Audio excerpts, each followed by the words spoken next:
రాజకీయంగా చూడాలి, మీరు పవర్ షేరింగ్ కావాలి, మీరు ఎక్కువ సీట్లు అడగాలి అని చెప్పి పదే పదే లేఖలు రాసిన కాపు సంక్షేమ సేన వ్యవస్థాపక అధ్యక్షులు చేగొండి హరిరామ జోగయ్య గారి అబ్బాయి చేగొండి సూర్యప్రకాష్ వైఎస్ఆర్ కాంగ్రెస్ పార్టీలో జాయిన్ అయిపోయారు సార్.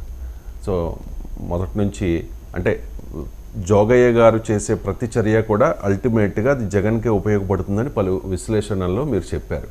అల్టిమేట్గా వాళ్ళ అబ్బాయి ఇప్పుడు వైఎస్ఆర్ కాంగ్రెస్ పార్టీలో జాయిన్ అయ్యారు కాబట్టి ఈ పరిణామాన్ని ఎలా చూడాలి?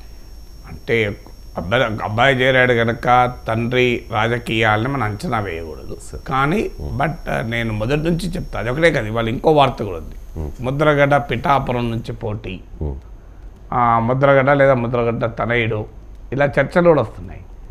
అందువల్ల ఇప్పుడు క్వశ్చన్ ఎక్కడ వస్తుంది అంటే హరిరామజోగయ్య లేదు ముద్రగడ్డ వీరు వైఎస్ఆర్ కాంగ్రెస్ పార్టీకి ఉపయోగపడుతున్నారు అనే ఆరోపణ కాదున్నది.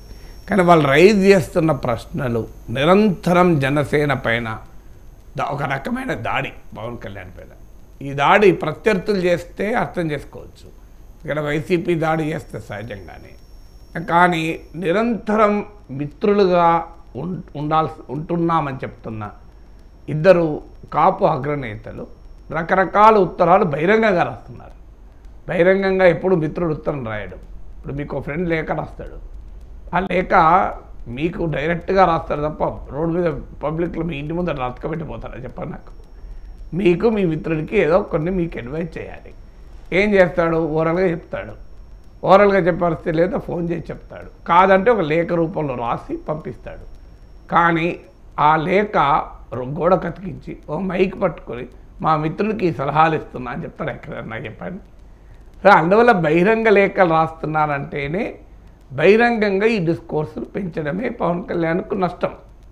అందువల్ల పవన్ కళ్యాణ్ బలం ఇంతుంది అంతుంది అని ఎగ్జాగరేట్ చేసి జన సైనికుల్లో కూడా భ్రమలు కలిగించి జనసేనకు అన్యాయం చేసింది టీడీపీ, చంద్రబాబు నాయుడు పవన్ కళ్యాణ్కి అన్యాయం చేశాడని ఒక నరేటివ్ బిల్డ్ చేసి దానివల్ల జనసేన టీడీపీ పొత్తు కుదరకూడదు, కుదిరినా ఓటు బదిలీ కాకూడదు. ఇది రాజకీయ వ్యూహం. ఈ రాజకీయ వ్యూహానికి మరి ప్రత్యక్షంగానో పరోక్షంగానో తెలుసో తెలియకనో జోగయ్య ముద్రగడ్డల వ్యవహార సరళి ఉపయోగపడుతుంది. అది నేను చెప్పింది. ఇవాళ హరిరామజోగయ్య కొడుకే జనసేనను విమర్శిస్తూ పవన్ కళ్యాణ్ విమర్శిస్తూ జగన్మోహన్ రెడ్డి పార్టీలో చేరాడు. మరి కాపు ముఖ్యమంత్రి అవుతాడు. అప్పుడు కాపులకు సముచిత స్థానం వస్తుందా? అందులో ఈ లేఖలో ఇంకో పాయింట్ కూడా ఉంది. చంద్రబాబు ఇవాళ రాసిన లేఖలో చంద్రబాబు వెన్నుపోటుదారుడు అంటూ రాస్తూ పవన్ కళ్యాణ్ గురించి మాట్లాడుతున్నారు. ఇక మరి వెన్నుపోటుదారులతో చేతులు కలిపిన సలహాలు ఎందుకు ఇచ్చింది? నాకు అనవసరమైన సలహాలు కదా. అంటే క్లియర్గా జగన్మోహన్ రెడ్డి భాష వాడుతూ పవన్ కళ్యాణ్ మాత్రం మిత్రుడు అని చెప్తున్నారు. సో అది క్లియర్గా అర్థమవుతుంది కదా, టీడీపీ జనసేన పొత్తుకు వికటించాలి, ఆ పొత్తు వల్ల కాపు ఓటు బదిలీ అయ్యే అవకాశం ఉంది కనుక బదిలీ కాకుండా ఉండాలి అనే లక్ష్యంతో జరుగుతున్న ప్రయత్నాలుగా స్పష్టంగా కనబడుతున్నాయి. ఆ పరిస్థితులు ఇప్పుడు బహిరంగంగానే వచ్చేసింది కదా. సో లేకపోతే జగన్మోహన్ రెడ్డి నాయకత్వంలోని పార్టీలో జోగయ్య కుమారుడు చేరితే కాపులకు న్యాయం జరుగుతుందా?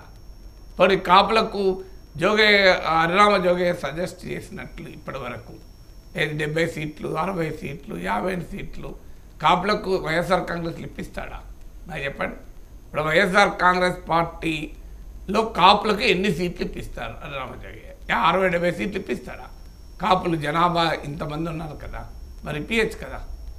సో కాపులకు న్యాయం చేయొచ్చు కదా వైఎస్ఆర్ కాంగ్రెస్లో. సో వైఎస్ఆర్ కాంగ్రెస్లో రెడ్లకు ఆధిపత్యం ఉంటుందా, కాపులకు ఆధిపత్యం ఉంటుందా? మరి రెడ్ల ఆధిపత్యంలో ఉండే పార్టీలో కాపు నాయకుడు ఎందుకు చేస్తున్నాడు? అంటే ఇవన్నీ మనకు రాజకీయ అవసరాల కొరకు కులాన్ని ఉపయోగించుకోవడం తప్ప ఇంకేమైనా ఉందా? ఇప్పుడు ముద్రగడ కూడా రేపు పోటీ అవుతే ఓపెన్గా తేలిపోతుంది కదా.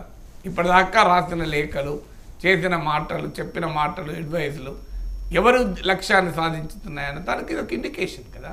అందుకే నేను డే 1 చెప్తున్నాను, ఇద్దరు సీనియర్ పెద్ద నేతలు, వారి పట్ల నాకు గౌరవం ఉంది.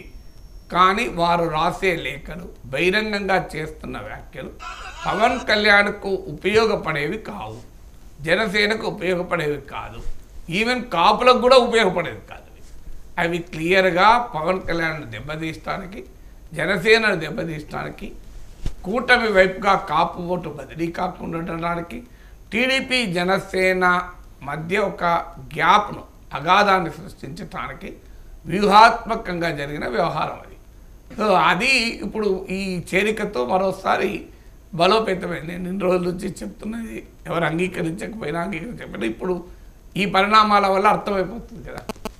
Right sir. అంటే కాపుల్ని అట్రాక్ట్ చేసుకునే విధంగా వైఎస్ఆర్ కాంగ్రెస్ పార్టీ ఏదైనా వ్యూహం రచిస్తోంది